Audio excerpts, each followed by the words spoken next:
可就算是杂草，阴阳没有主持公道，盘打天神在上。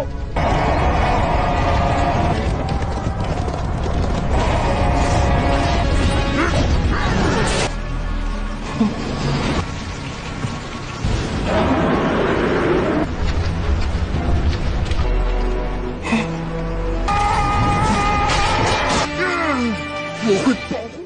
Halo semuanya. Bagaimana kabar kalian semua? Semoga selalu sehat dan baik-baik saja. Berhubung jadwal hari Selasa sedang kosong, jadi kita akan menambahkan satu series berjudul Noveland Eagle Flag. Kisahnya sendiri berputar pada Lu Guichen, pewaris suku Xinjiang yang dikirim ke benua timur sebagai sandera. Jie, seorang putra tidak disukai yang melatih untuk menjadi pejuang, dan Yunran, putri dari suku bersayap. Oh ya, kerajaan Xinjiang mirip dengan kekaisaran Mongolia. Maka karena itulah Lu Song bisa dianggap seperti geng Xingkan. Dia memiliki 5 orang anak, di mana anak bungsunya yang bernama Lu Guichen terpaksa dibuang, atau lebih tepatnya dititipkan ke suku Zhenyan karena sebuah ramalan buruk. Ketika Lu Guichen telah dewasa, Xingyan menyerang Zhenyan karena suku tersebut dianggap telah membengkang aturan aliansi suku dengan menyerang suku-suku lainnya. Kejadian itu mengungkap fakta bahwa Lu Guichen yang bernama asli Asule adalah pewaris tahta Xinjiang pengganti Lu Song. Sekedar diketahui, kerajaan Xinjiang pewaris tahtanya adalah anak termuda dan bukan tertua seperti di kerajaan lainnya. Lu Song merupakan raja sekaligus ayah yang adil. Dia tetap yakin Lu Guichen adalah pewaris tahta meskipun dia merupakan anak terlemah. Oh ya, series ini juga pernah diadaptasi menjadi series drama yang tergolong sangat sukses dan bahkan pernah ditayangkan di RTP. Jadi bisa dijamin series ini sangatlah seru. Bagi kalian yang belum pernah menonton series ini, kita sarankan untuk menonton series aslinya terlebih dahulu, karena konten ini akan menjadi full spoiler. Bagi yang penasaran bagaimana alur ceritanya, tanpa banyak omong lagi, langsung saja ambil posisi yang enak, jauhkan jarak gadget dari mata sekitar 30-40 cm, dan kita akan masuk ke dalam alur cerita Noveland Eagle Flag. Awal dari series ini kita dibawa ke sebuah pemandangan pedesaan, yang mana narator memberitahu kita semua bahwa dia sudah bersumpah untuk melindungi Xinjiang dan juga orang-orang tercintanya. Namun dia sungguh arogan karena dengan kemampuannya, dia itu hanya bisa menjaga beberapa orang saja. Bahkan satu persatu mereka mulai menjauh dari dirinya. Saat itu juga orang ini pun mulai melihat sosok wanita di depannya. Ia pun senang karena akhirnya wanita itu datang untuk mengunjungi dirinya.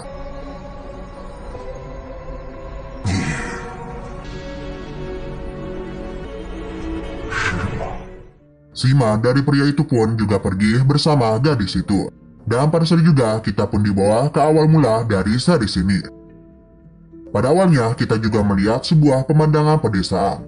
Namun tidak lama kemudian desa itu berubah menjadi lautan api akibat serangan dari para musuh. Asule pun terbangun dari tidurnya dan melihat serangan yang terjadi kepada desanya. Ibu mereka pun datang dan memberitahu bahwa orang-orang dari Xinjiang telah datang. Ia meminta mereka untuk pergi, dan jika ada orang Xinjiang yang ingin menyakiti mereka, tunjukkan saja lampu ekor macan tutul. Asule sebenarnya agak bingung karena semua orang mengatakan bahwa dia adalah bintang bencana Gusuan. Jadi ia pun berpikir bahwa ini semua pasti adalah ulahnya. Namun ibunya menenangkannya karena hal ini tidak ada kaitannya dengan Asule. Mereka tidak bisa terus berdiam diri saja karena serangan dari pihak musuh masih terus terjadi. Bahkan terlihat kobaran api mulai menyelimuti semua desa. Salah satu prajurit mendatang untuk memberitahu bahwa Xinjiang datang dari timur. Jadi ia meminta wanita dan anak-anak untuk mengungsi ke arah barat. Sedangkan pria dewasa ikut bersama mereka. Di saat mereka lari, anak kecil ini penasaran mengapa suku Xinjiang ingin menghabisi mereka. Yang ternyata mereka itu ingin mengambil alih tempat tinggal mereka. Terlihat di sini hujan panah terus menghantui mereka. Bahkan beberapa warga ada yang mati akibat serangan itu. Suku Xinjiang sama sekali tidak memiliki belas kasihan dan melakukan serangan secara membabi buta. Asule sangat kebingungan mengapa hal ini bisa terjadi. Apalagi seharusnya suku Xinjiang dan Zhenyan menjadi keluarga. Lantas mengapa hal ini bisa terjadi? Andai saja dia yang menjadi raja, maka dia akan menghentikan semua pertarungan ini. Ibunya meminta Asule untuk sadar bahwa dia itu hanyalah anak kecil dan tidak ada yang bisa ia lakukan. Asule bisa berpikiran seperti ini karena dia tidak ingin orang-orang yang dia sayangi terluka. Ibunya paham dan menenangkannya bahwa mereka pasti akan baik-baik saja. Mereka pun kembali bangkit dan berusaha untuk meninggalkan tempat ini. Kita pun diperlihatkan peperangan terjadi di antara dua kelompok ini.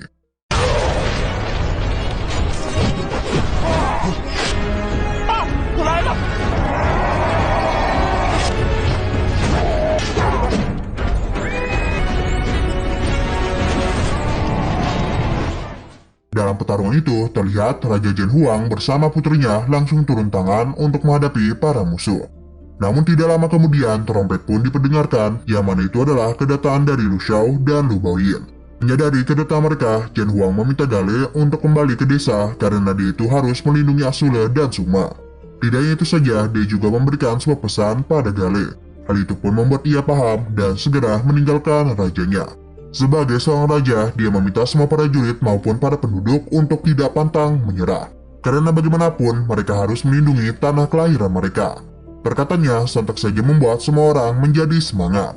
Ia juga meminta maaf kepada putrinya karena harus membawanya ke jalan ini. Ia juga memberitahu alasan ia tidak menikahkan putrinya karena dia takut pernikahannya itu tidak membuatnya bahagia. Jadi karena itulah ia menyerahkan semua urusan itu kepada putrinya. Namun tanpa diduga, dia malah memilih untuk tetap tinggal bersama dirinya. Pada saat juga, peperangan pun kembali berlanjut di antara kedua suku ini.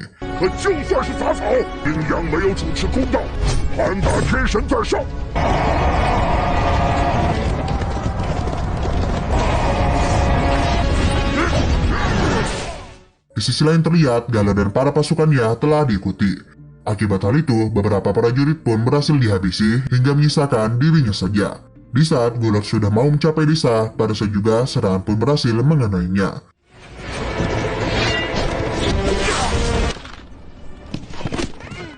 Lu Ying yang memberitahu bahwa Dang Hai dari Jen Yan telah berhasil dia ambil alih. Beberapa saat kemudian mereka mendapatkan perintah dari sang raja untuk mencari keberadaan dari sang pangeran. Sedangkan para pria akan mereka habisi. Untuk orang tua dan anak-anak akan mereka bawa. Lu Xiao meminta untuk segera menemukan Asule karena bagaimanapun mereka harus menjaganya agar tetap aman. Liang Yang meminta untuk tidak terlalu peduli kepadanya. Namun Lu Xiao akan tetap melindungi Asule. Karena bagaimanapun dia itu adalah adik mereka. Lu Yang tahu betul bahwa siapapun yang berhasil membawa Asule maka mereka akan diberikan hadiah. Hal itu pun membuat para prajurit menjadi senang. Nah terlihat Gale ternyata masih hidup. Meskipun dia sedang terluka tapi dia akan memenuhi perintah dari rajanya. Dalam desa terlihat serangan terus berlangsung, yang mana hal itu sempat membuat Asule dan Suma dalam bahaya. Untung saja ibunya bisa melindungi mereka. Di sini mereka berusaha melarikan diri secara diam-diam, karena bagaimanapun para prajurit Xingyan masih berada di sini. Asule terus menyalahkan dirinya yang tidak bisa melakukan apapun, tapi ibunya meminta untuk tidak memikirkan hal itu. Nah dalam pelarian ini mereka pun melihat ibu-ibu yang terjebak. Meskipun kondisi mereka juga sulit, tapi Asule dan keluarganya tetap membantu ibu-ibu ini. Namun setelah berhasil menyelamatkannya, nenek itu pun berusaha untuk menghabisi Asule. Karena bagaimanapun, dia itu adalah anak dari serigala Xingyan. Dan dia itu adalah anak yang akan menyebabkan bencana. Untung saja ibunya berhasil menghentikan hal itu dan memberitahu bahwa Asule bukanlah bintang bencana, melainkan seorang lelaki sejati. Tapi hal itu tidak didengarkan oleh nenek ini. Dan ia masih saja berusaha untuk menghabisi Asule. Anaknya itu ingin menghentikan ibunya, namun karena dia sudah sangat dendam kepada Asule, jadi nenek ini tidak ingin mendengarkan perkataan anaknya dan terus saja mengejar Asule dan keluarganya. Hingga pada akhirnya nenek itu harus mati tertimpa reruntuhan. Melihat itu semua membuat Asule sedih karena ia merasa perkataan nenek itu memang adalah benar. Tidak lama kemudian Lu Xiao pun datang dan melihat nenek yang tadi mati. Tidak itu, dia juga melihat gadis yang telah diselamatkan oleh Asule. Dia yang merasa adiknya di dekat sini meminta untuk segera melakukan pencarian. Kembali lagi kepada Asule, yang mana ibunya meminta mereka untuk sementara bersembunyi di sini. Karena dia merasa ada seseorang yang mulai mendekat. Di saat ingin mencari tahu siapakah itu, ternyata itu ada Galer. Dan datang di kemari ada ingin memenuhi perintah terakhir dari sang raja. Ia juga memberitahu bahwa kemungkinan sang raja dan Tuan Putri tidak bisa kembali lagi bersama mereka. Mendengar hal itu membuat Suma menjadi sangat sedih. Galer memberikan pesan raja kepada Suma yang mana dia ingin anaknya itu belajar menjadi lebih kuat. Dan dia itu juga sangat mencintainya. Di saat Galer ingin membawa mereka pergi, pada saat juga seseorang pun menusuknya. Yang mana itu adalah prajurit dari Xingyan. Ia tahu betul bahwa di hadapan ini adalah Pangeran Asule. Ia pun menjadi sangat senang karena berhasil menemukan mereka. Pada saat juga, ia pun berusaha untuk menyerang mereka. Ibunya berusaha melawan, namun hal itu tidak berhasil. Dan untung saja, Galer berhasil menahan pergerakannya. Namun sayang sekali, luka yang dia terima membuatnya tidak bisa berbuat terlalu banyak. Alhasil, Galer pun harus tewas. Melihat sebuah kesempatan, ibu mereka pun segera menyerang prajurit itu hingga tewas. Karena kondisi sudah aman, jadi mereka pun akan kembali pergi. Suma sangat sedih karena Galer harus mengorbankan diri. Kembali lagi kepada Asula, yang mana dalam perjalanan itu ternyata ibunya terluka cukup parah. Namun ia tidak ingin mereka tahu tentang hal ini. Ibunya pun meminta supaya Asula bisa menjaga Suma, karena sekarang dia tidak bisa lagi ikut bersama mereka. Asula yang tidak ingin kehilangan ibunya berusaha untuk membawanya. Bahkan ia berjanji akan mengobatinya. Namun pada saat juga beberapa prajurit pun datang dan mengambil ibu mereka. Yang mana para prajurit itu sangat tertarik kepada para wanita. Melihat anaknya dalam bahaya, ibunya pun memberitahu bahwa anak ini adalah pangeran dari Xingyang. Tapi para prajurit ini tidak percaya dengan perkataannya. Pada saat juga ibu mereka pun dicoba untuk dilecehkan. Semua berusaha untuk melawan, tapi dia langsung dipukul. Asula juga tidak bisa berbuat apapun karena dia masih takut. Hingga pada akhirnya, ibunya pun segera bangkit untuk menunjukkan bahwa Asula memang adalah pangeran dari Xingyang. Namun sayang sekali, itu terlambat karena ibunya sudah terlebih dahulu dihabisi. Melihat hal ini sontak saja membuat Asula menangis. 住手！师傅殿下，见过女人没有？回来！我给你们看！哪儿？你快点走！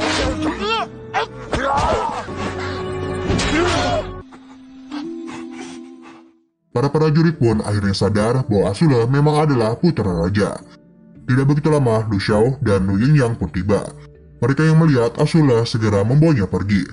Lu Xiaoyu kecewa karena Jiang Yang benar-benar telah musnah. Namun Lu Yingyang merasa dalam peperangan hal itu pasti akan terjadi. Dia itu malah sedang memikirkan hadiah apa yang akan mereka dapatkan setelah kembali. Di sini Asula mengingat kenangannya bersama sang ibu. Namun semua itu kini hanya menjadi sebuah kenangan saja. Kita pun diperlihatkan bahwa para pasukan telah meninggalkan desa, yang mana mereka itu juga membawa beberapa orang. Kemungkinan besar penduduk desa akan dijadikan sebagai budak. Gadis yang sempat diselamatkan oleh Asula berusaha untuk menemuinya. Namun dia itu malah jatuh dan membuat prajurit itu kesal. Melihat kejadian ini, Asula hanya bisa diam dan tidak bisa berbuat apapun. Meskipun dia itu ingin memberikan bantuan. Kita berpindah ke tempat Cheng Yan Dajun berada. Yang mana sepertinya dia sudah tahu bahwa para prajurit berhasil menyelesaikan misi yang dia berikan.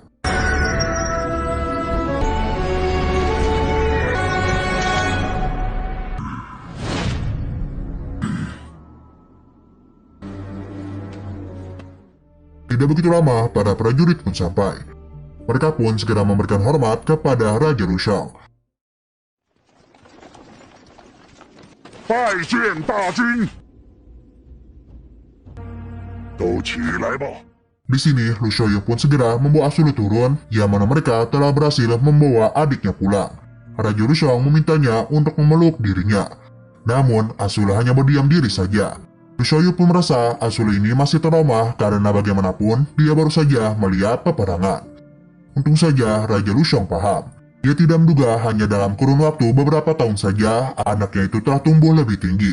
Tapi terlihat Asula tidak ingin mengakuinya sebagai ayah. Di sini Lu Xiaoyu merasa Lu Baoyin sangat berjasa dalam penyerangan kali ini.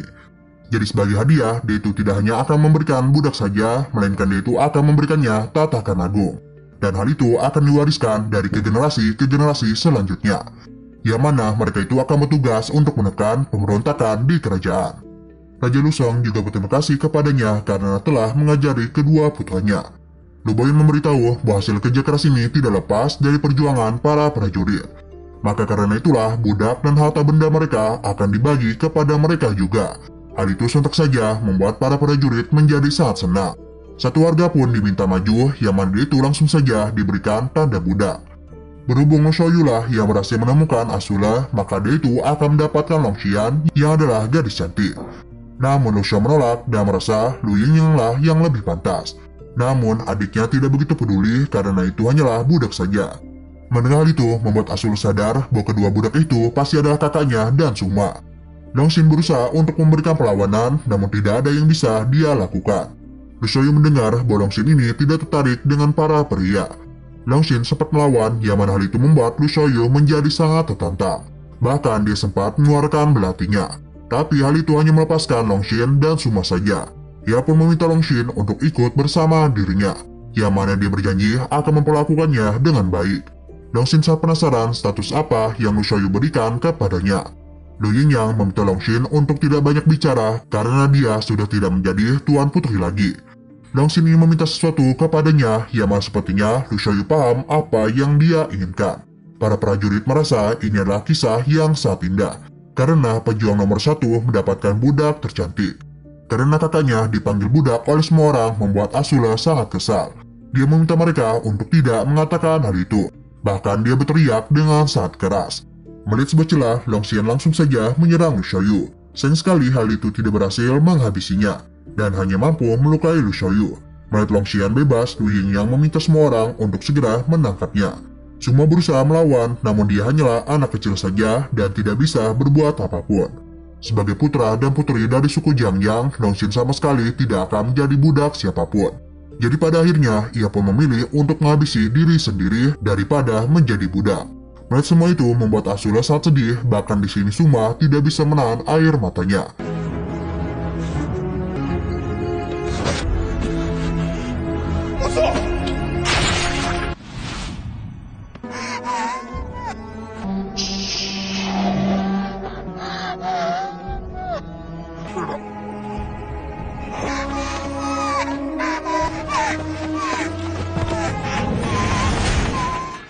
Karena Suma terus melawan, jadi salah satu prajurit berencana untuk menghabisinya. Tapi pada saat juga, kita pun dibawa pada Azula, yang mana dia itu dibawa ke bawah alam sadarnya. Di dalam sana, ia pun melihat dengan sangat jelas sosok binatang buas berusaha untuk menyerangnya. Namun kali ini, Azula tidak ada niatan untuk lari dan memilih untuk menghadapinya. Hal ini juga terjadi di luar, yang mana Azula berjanji akan selalu melindungi Suma. Namun sayang sekali, episode pada hari ini harus bersambung dulu. Oke, sekian dulu pada video kali ini. Untuk video selanjutnya akan segera hadir. Jadi bagi kalian yang ingin mengikuti series ini, langsung klik subscribe dan aktifkan loncengnya. Oke, terima kasih yang sudah menonton video sampai habis. Jika kalian suka pada video ini, klik like dan share ke teman-teman kalian tentang channel ini. Dan ditunggu aja kelanjutannya. Oke, sampai jumpa di video selanjutnya.